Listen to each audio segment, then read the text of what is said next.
말하더라. 아멘.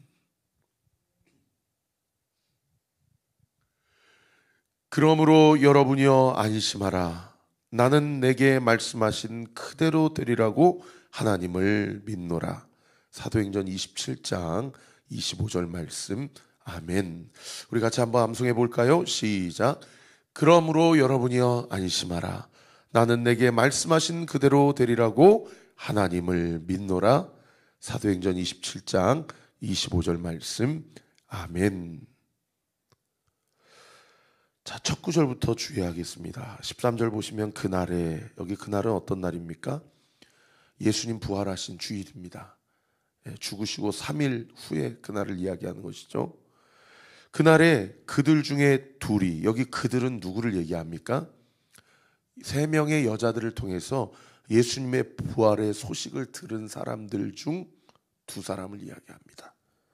그런데 그 사람 중에 이 2사람은 11사도에는 포함되지 않은 예수님의 제자였던 것으로 추정이 돼요. 왜냐하면 오늘 보면 33절에 보시면은 이 2사람이 엠마오에서 다시 예루살렘으로 가서 자기들이 부활 예수님을 만났다고 그 소식을 전할 때에 33절에 보면 곧 그때로 일어나 예루살렘에 돌아가 보니 11 제자 및 그들과 함께한 자들이 모여 있었다. 그러니까 이 엠마오로 가는 2 제자는 11사도는 아닌 것이죠. 다시 13절로 돌아가서 그들 중 둘이 예루살렘에 25리 되는 엠마오라 하는 마을로 갔다. 예루살렘은 당시 수도였고 25리는 지금으로 얘기하면 약 11km 정도 되는 거리입니다.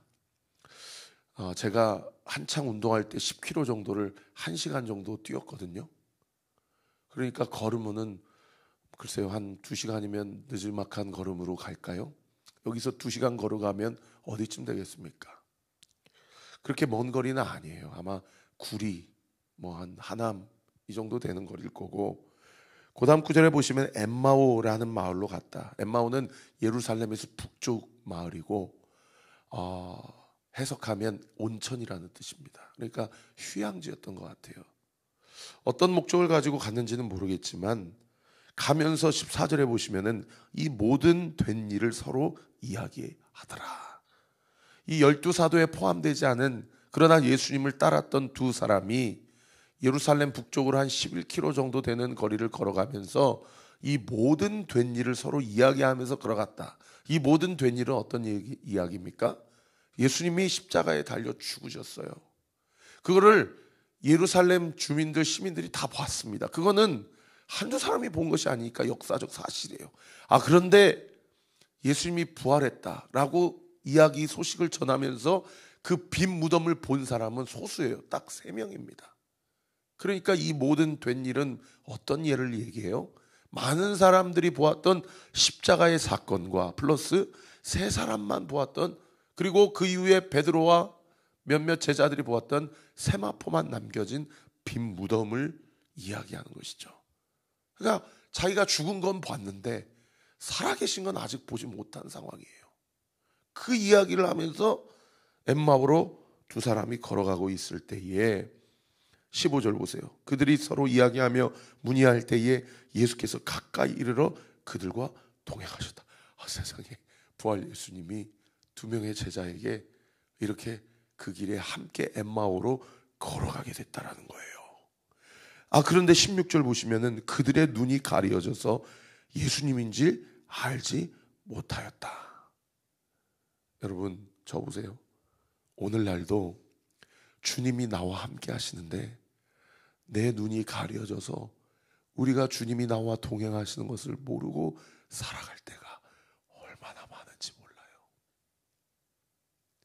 그런데 성경에서는 그것을 눈이 가려졌다고 그러는데 오늘 본문 25절에 보시면 예수님이 뭐라고 얘기합니까? 미련하고 선지자들이 말한 모든 것을 마음에 더디 믿는 자들이요. 여러분, 성경에서 눈이 가려졌다는 것은 앞이 안 보인다는 얘기가 아니고 믿음이 없다는 얘기예요. 믿음이 없다는 얘기예요. 말씀을 우리에게 말씀하시고 하나님께서 나에게 은혜를 주시고 그들의 마음이 서로 뜨겁지 아니하더냐?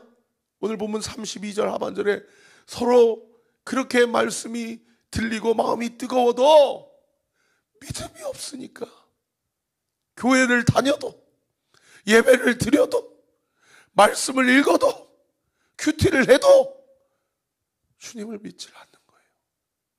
주님이 장차 곧 다시 오신다고 얘기했는데 그 말씀이 믿어지지가 않는 거예요. 그냥 이러고 살다가 나이 80, 90 되면 나도 죽겠지. 그냥 그러고 사는 거예요. 어제도 몇몇 우리 교회 성도님들 중에 학원 운영하신 성도님이 계시지 않습니까? 일부 예배 드리시고 가시는 거예요. 그러면서 목사님, 요즘에 시험 기간이라서 일찍 가야 됩니다. 학원에 출근해야 됩니다. 주일이지만 아이들 가르쳐야 됩니다. 온리틴즈 지체들 중에 많은 사람들이 예배만 드리고 등대 모임에, 소그룹 모임에 참석을 안 해서 왜 그런 거 물어봤더니 학원 가야 됩니다. 2시에. 그러니까 우리 간사님이 밥은 먹고 가라.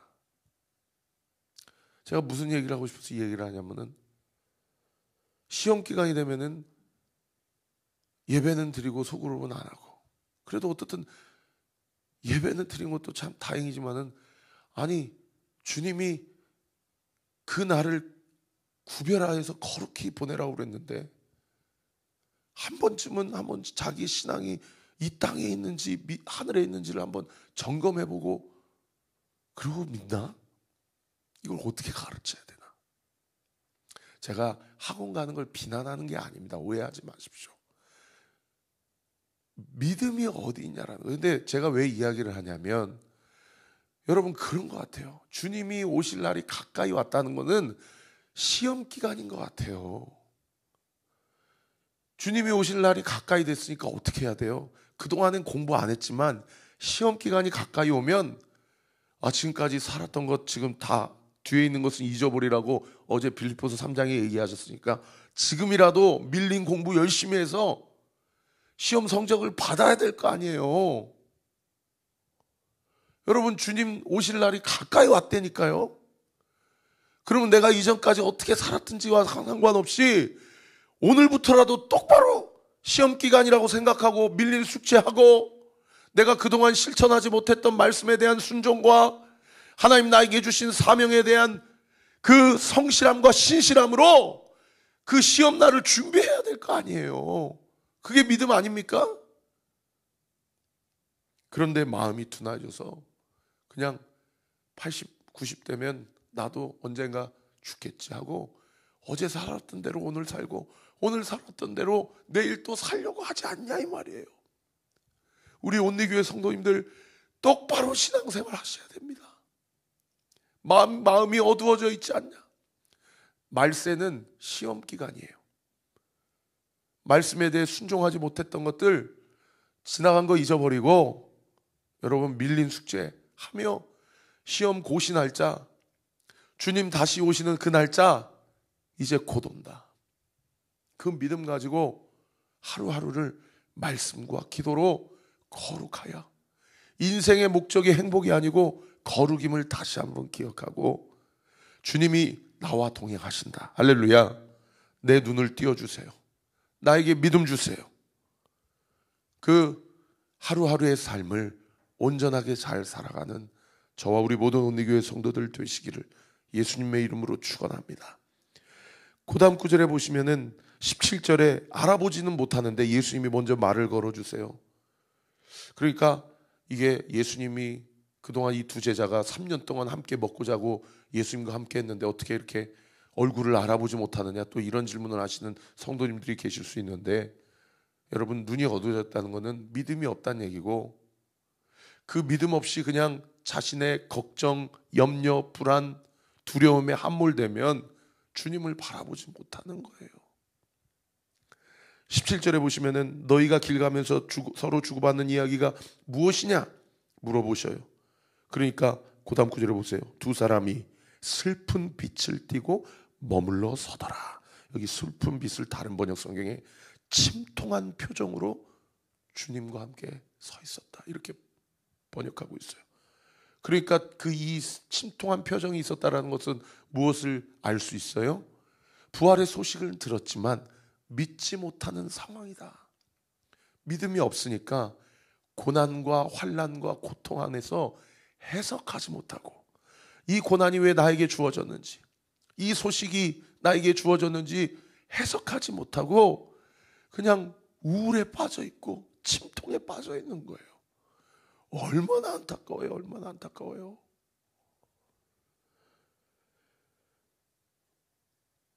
그런데 그 중에 두 사람 중에 한 사람의 실명이 18절에 기록이 되어 있죠.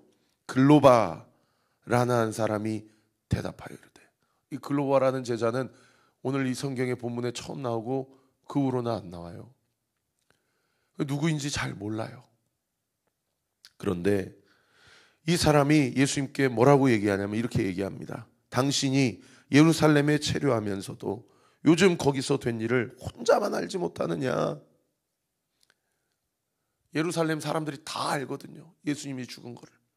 그런데 이 세 명의 여자를 통해서, 몇몇 제자들을 통해서 빈무덤을 보고 여러 가지 소식이 들리는데 이게 복된 소식이 되지 못하고 흉흉한 소식이 될 믿음이 없으면 이게 흉흉한 소식이 될 수 있는 거예요. 그러니까 침통한 표정, 슬픈 기색을 하고 있는 거죠. 무슨 소식을 들은 거예요? 부활했다라고 믿지 않고 어떤 도둑놈들이 우리 스승님의 시신을 훔쳐갔다. 그러니까 침통한 표정 가운데 있는 겁니다. 19절에 예수님이 모르신 척하고 이렇게 물어보세요. 무슨 일이냐? 그러니까 뭐라고 답변합니까? 나사렛 예수의 일이니. 그는 하나님과 모든 백성 앞에서 말과 일에 능하신 선지자이거늘. 여러분, 이 답변에 이 두 사람의 신앙이 드러나지 않습니까? 하나님과 모든 사람들 앞에서 말과 일에 능하신 선지자다. 이 예수 그리스도라는, 크리스투스라는 헬라어는 왕과 제사장과 선지자를 삼중직을 겸하여 하나님 앞에서 사역하는 이 기름 부음 받은 자라는 뜻인데, 선지자로만 아는 거예요. 그러니까 이 당시 예루살렘 주민들과 유대인들의 일반적인 대중의 시선을 지금 이 사람들도 동일하게 고백하고 있는 불신의 고백입니다. 제가 이렇게 표현해서 너무 죄송합니다. 확 다가오게 표현해 드릴게요. 그분은 죽은 자도 살리시고 병든 자도 고치시고 귀신도 내쫓는 용한 선지자일 수는 있어도 메시아는 아니야, 이런 얘기예요. 20절 보세요. 우리 대제사장들과 관리들이 사형 판결에 넘겨주어 십자가에 못 박았느니라. 21절, 우리는 이 사람이 이스라엘을 속량할 자라고 바랐노라. 여러분, 이 믿음 가지고 속량하다라는 것이 죄값을 치러주신다라는 얘기인데, 이 믿음을 가지고 이 속량이란 단어를 해석해 보면 나의 죄를 구원해 주실, 나의 죄값을 치러주실 메시아입니다라는 고백이 아니고, 우리 민족을 저 로마의 압제에서 독립시켜줄 그러한 제2의 다윗왕입니다라는 정치적 군사적 메시아의 그들의 예수님에 대한 믿음의 한계를 엿볼 수 있는 그런 고백이죠. 그리고 그 다음 구절을 보시면 이뿐 아니라 이 일이 일어난 지 사흘째요.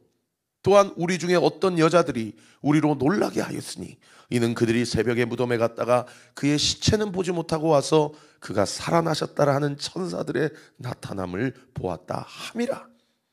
또 우리와 함께한 자 중에 두어 사람이 무덤에 가 과연 여자들이 말한 바와 같음을 보았으나 예수는 보지 못하였느니라 하거늘. 이르시되, 예수님이 뭐라고 얘기하셔요? 미련하고 선자들이 말한 모든 것을 마음에 더디 믿는 자들이여, 그리스도가 이런 고난을 받고 자기의 영광에 들어가야 할 것이 아니냐 하시고, 이에 모세와 모든 선지자들의 글로 시작하여 모든 성경에 쓴 바 자기에 관한 것을 자세히 설명하시니라.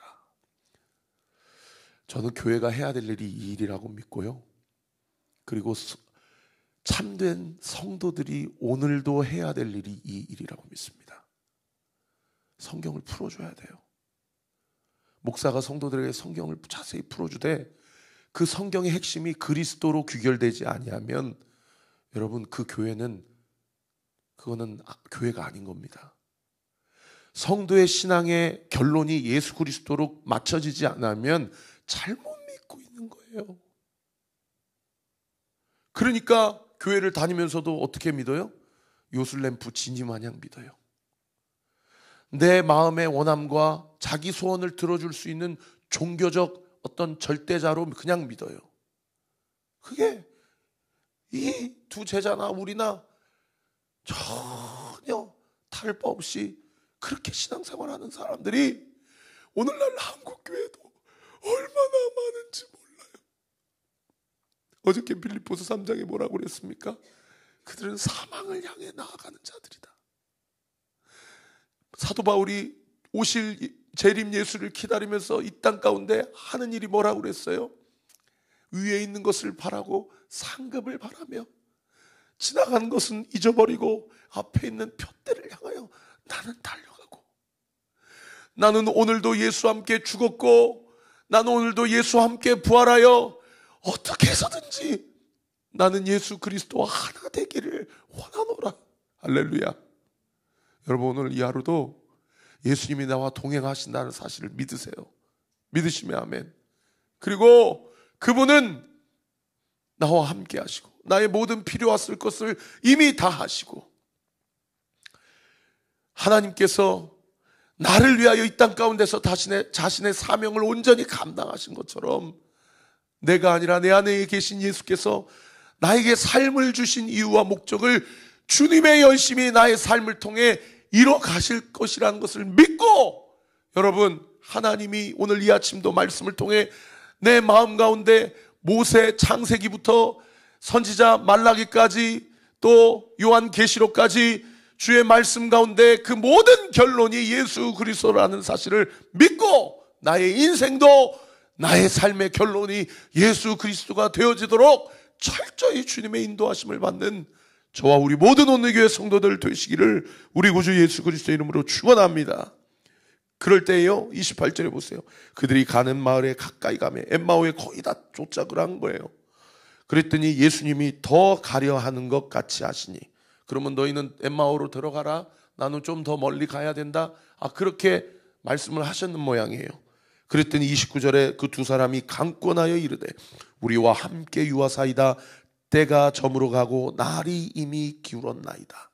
그러니까 예를 들면 한번 그 다음에 이제 식사를 하시거든요. 6시에 식사를 하신다 그러면 늦지막한 걸음으로 1시간 2시간 걸렸다 하면 예루살렘에서 한 오후 4시쯤 출발을 한 겁니다.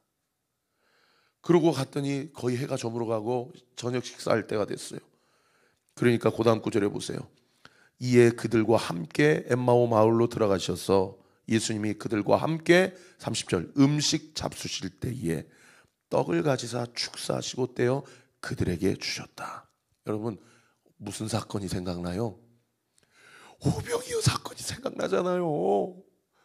이 내 살을 먹고 내 피를 마시는 자는 내가 너희 안에 너희가 내 안에 거한다라는 목요일날 최후의 만찬 사건이 생각나잖아요. 그러니까 제자들이 31절에 보세요. 그들이 눈이 밝아져서, 눈이 밝아졌다는 얘기는 무슨 얘기라고요?